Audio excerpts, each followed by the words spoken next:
Hello, Washi! Laundry day na naman! Yay! Anong meron? Mancha ng chocolate, Oh. putik, may libag pa! Kaya natin yan! With Pride Washing Machine Detergent, may triple stain-away formula. Tanggal ang makapit, madikit, at madupit na dumit mancha. Kaya easy-easy ang labada. Mula noon hanggang ngayon! All you need is pride. All you need is pride. ACS.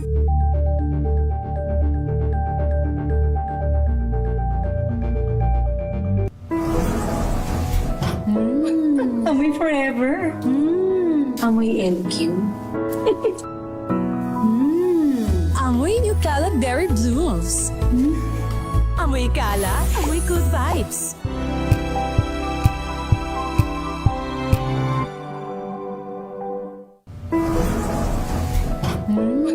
Amoy forever. Amoy LQ. Amoy New Cala Berry Blooms. Amoy Cala, amoy good vibes.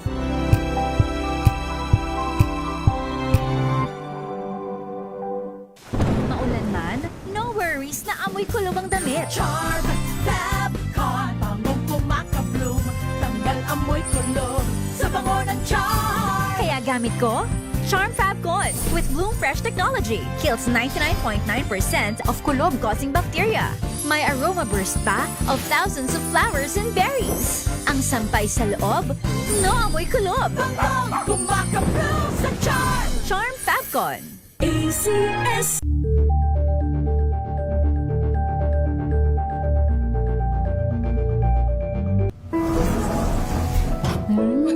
Amoy forever. Amoy LQ. Amoy New Cala Berry Blooms. Amoy Cala, amoy good vibes.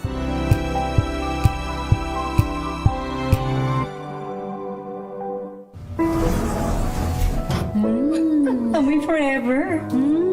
Amoy LQ. Amoy New Cala Berry Blooms. Amoy Cala, amoy good vibes.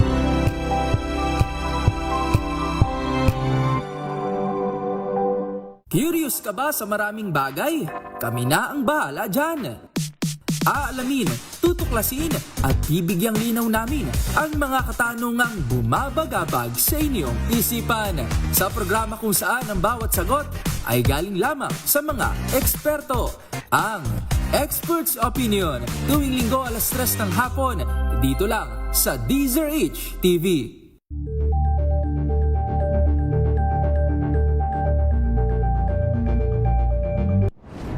Kung good vibes ang hanap mo, dito ka na sa sigurado! Mula sa mga istoryang nagbibigay ng inspirasyon hanggang sa mga kwentong may dalang solusyon. Mga balitang pampagaan, pakiramdam at pampaganda ng araw. Hindi lang ba sa good news, kundi the better news. Mula Lunes hanggang Biyernes, 1:00 ng tanghali sa DZRH TV.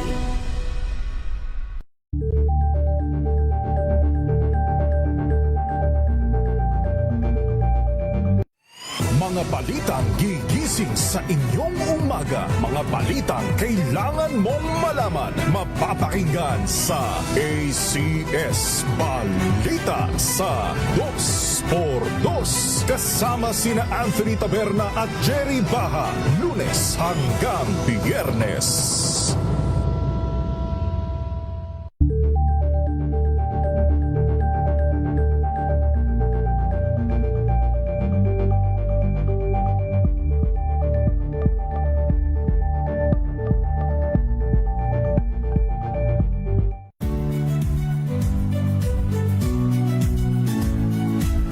Magandang araw mga kaibigan. Ito po ang inyong balerina ng bayan, si Lisa Macuja Elizalde, na nag-aanyaya sa inyong samahan kami at ang aming mga espesyal na panauhin para sa kalahating oras ng masayang kwentuhan sa aming programang Art to Art, kung saan ang usapang sining at kultura ay para sa lahat. Huwag kaliligtaan, tuwing linggo, alas 3:30 ng hapon, dito lamang sa DZRH Radio, DZRH TV, at via online streaming.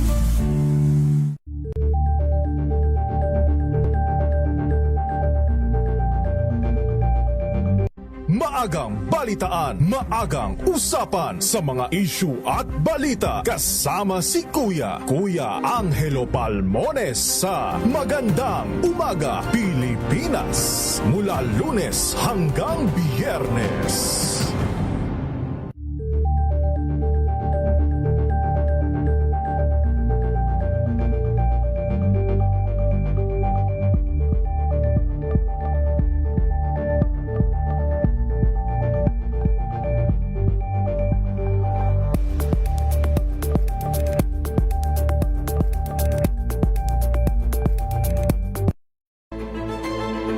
Pakikinggan ang bawat panig.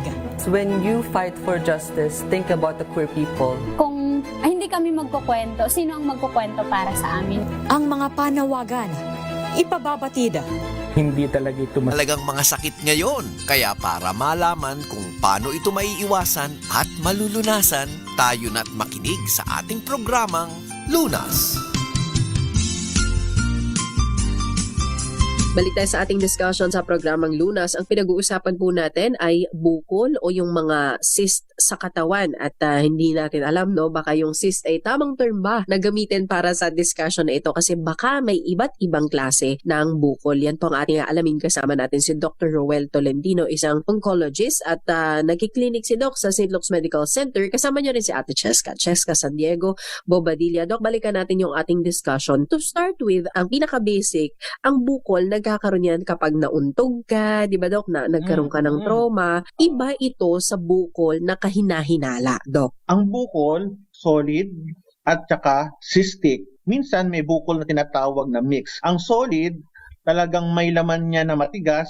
Pag kinapa mo matigas, yun namang cystic, may lamang tubig. Pag ang bukol matigas, lalo na kung hindi gumagalaw, may chance na ma-diagnose to na cancer. Ang cystic, hindi masyadong cancerous, pero mayroong cancer na cystic. Especially sa loob ng tiyan natin, sa utak, pwede yan. Meron ding mix. Kunyari, lagay na lang natin sa breast. Kapag ang breast mass solid, unang tatanong ko dyan, ano ba ang edad ng pasyente? Kasi kung solid yan, pero 16 years old, most likely benign. Pero kung bibigyan mo ko ng solid mass sa isang 57-year-old na woman sa breast, medyo magsususpecha ako. Okay? Yung mga nauuntog tayo, ang tawag doon hematoma. Dugo lang yon na nag-accumulate sa ating mga tissues dahil pumutok yung ugat. Yon ay nawawala din. Huwag kayong mag-alala. May nagsasabi sa akin na, Doc, tama ba na pag nabunggo o nasiko o nagka-trauma yung breast, nagkaroon ng pasa, nagkaka-cancer ba? Hindi totoo yun. Siguro do kaya po nila nabanggit yun kasi may mga ilan din na nagkwento o nagsabi na kunyari dibdib Doc, no? Hagdan Doc, tumama sila sa hagdan or sa pintuan o kaya nasipa ng anak nila Doc. Tapos doon after nila magpa-check up, yun, nagkaroon daw ng bukol Doc. Oo, kasi may bukol yan, pero ito rin yung time kung kailan ikaw ay nagkakapa ng iyong dede o nakakapa ng iyong katawan, at doon mo lang nalalaman, ay, nasipa ako 2 days ago, nung kinapa ako, may bukol pala yung dede ko. Kaya minsan nasasabay lang, nagkakataon na may bukol na siya, at doon lang yan nakapa nung nasipa o na trauma. Yung mga pasa-pasa na kulay violet, kulay red, huwag kayong mabahala kasi nawawala yun. Cheska, meron ako mga pasyente, mga breast cancer, merong namumula yung kanilang breast. Ang mga pasyente hindi agad pumupunta sa doktor, akala nilang nila ay ito ay simpleng infection. Yun pala, sila ay may tinatawag na inflammatory breast cancer, very aggressive tumor. Marami na ako nakakita noon. Or yung iba naman, may mga pasyente na nagkakaroon ng rashes sa nipple areola complex. Akala lang nila sa pagsusuot ng mahigpit na bra. Yung pala, sign na pala ng breast cancer din. Paget's disease naman ang tawag doon. Ang akin lang na masasabi, pag mayroon kayong nararamdaman na abnormal sa katawan nyo, diretso na sa doktor. Or lagi kayong makinig sa programa ni Cheska para magkaroon kayo ng tamang edukasyon, knowledge, mga warnings, para ang inyong health ay mabigyan nyo ng prioridad. Tulad na lang, Dok, nung sinabi mo kanina na marami sa mga kababayan natin, halimbawa, Dok, may nakapana na bukol saan mang bahagi ng katawan, lalo na sumasakit. Minsan, sumasakit na talaga, tinitiis lang, Dok, kasi ang katwiran, una, natatakot sila, siguro ma-diagnose na may sakit sila. Pangalawa, wala daw kakayanan. Pero sabi mo kanina, Dok, may mga hospitals na, no balance bill, Dok. Tama. Tsaka, ganito, kung talagang kapuso yung pera nyo, kausapin nyo yung doktor agad. Kasi yung iba, nagmamayabang pa kung sinong mga politician ang name drop. Talagang experience namin yan. Pagdating naman pala sa bayaran, wala. Ang akin lang, upfront, sabihin nyo na, Doc, pwede nyo ho ba akong tulungan? Gusto ko gumaling. Baka naman magkaroon tayo ng konting discount or bawasan nyo yung professional fee nyo o kaya libre. Ang mga doktor, papayag yan, maniwala kayo sa akin. Basta sabihin nyo lang kaagad. Mababait ang mga doktor. Pero Dok, ito bang mga bukol na ito, halimbawa, nagsabi sila na kailangan na magpa-check up kahit na walang babayaran. Minsan takot pa rin kasi ayaw nilang ma-operahan. Doon sila takot, Dok. Ito bang bukol lahat ino-opera? Depende yan sa suspicion ng doktor. Kasi gumagamit kami ng mga x-ray, CT scan, MRI, mammography para magkaroon kami ng idea kung anong klaseng bukol. Example, kahapon nagtanggal ako ng suso ng isang babae. Ayaw niya magpa-biopsy. Doc, kung sasaktan mo lang ako at iba-biopsy mo yung bukol ko, mas maganda, tanggalin mo na yung daddy ko. Kaya tinanggal ko. Gusto niya Pero binigyan ko siya ng kasulatan na kahit walang biopsy, papatanggal natin kasi very unusual yon. Hindi kami nagtatanggal ng dede ng walang biopsy. Pero yun nga lang, pasyente kasi ang nasusunod. Iga-guide mo lang at sasabihin mo yung mga pros and cons. Kasi lalo na sa mga bukol, sa treatment ng bukol, dyan nagkakaroon ng mga demandahan pag nagkakaroon ng miscommunication. Kasi baka nagkaroon ng complication or kung ano ang issue, Doc, no? Oo.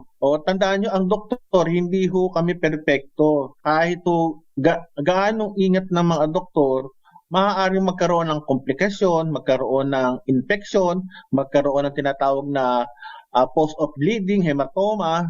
Okay? Pero lahat po ng mga doktor nag-iingat po yan. Ayaw ho namin nagkakaproblema ang mga pasyente namin. At saka, Doc, yun yung sinasabi mong responsibility on the part of the doctor. Nasasabihin niya ito ang mga advantages. Pero meron din, kasi hindi naman mawawala yan, may mga disadvantages, Doc. Lalo na yung, Doc, operahan mo naman tong bukol ko, pero kailangan i-weigh mo yan doon sa sitwasyon ng pasyente. Katulad ng, kunyari, 97 years old, may malaking bukol sa tiyan na hindi naman sumasakit or hindi naman nagkakaproblema sa kanyang pagdumi. Okay? Hindi naman malaki ang tiyan, pero may bukol na malaki. Tatanggalin mo ba yan, 97 years old, na may pneumonia, may TB? I-weigh mo rin yan. So, pag-isipan, tatanggalin ba o hindi? Most likely, hindi namin tatanggalin. 97 Baka magka-problema yan after ng surgery.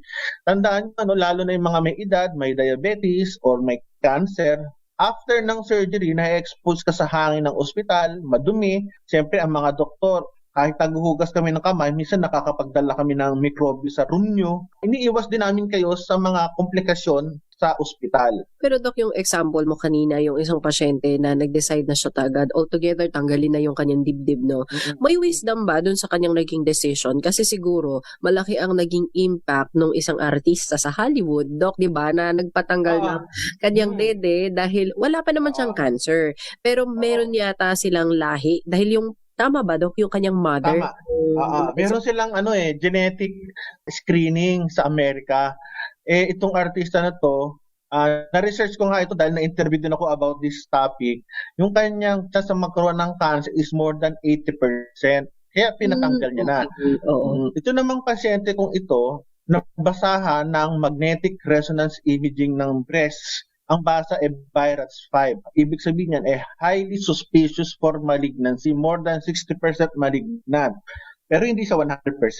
Itong pasyente na operahan na maraming beses sa mga ospital because of benign conditions of the breast, nagka-trauma na siya dahil pag na-operan daw siya, nasasaktan. Kaya minsan, ifa-factor in mo din yung past experience ng pasyente. Kaya dapat ang doktor marunong umunawa sa damdamin ng pasyente, yung tinatawag naming empathy. Pinag-aaralan yan dapat ng mga doktor. Alam mo, Dok, naku, sa part ng mga pasyente, dahil ako, di ba, syempre nagiging pasyente rin naman ako ng mga doktor. Minsan, hinahanap mo yun talaga yung concern, yung empathy nga na sinasabi mo. Kasi sa amin, naku, may sakit ka na nga eh.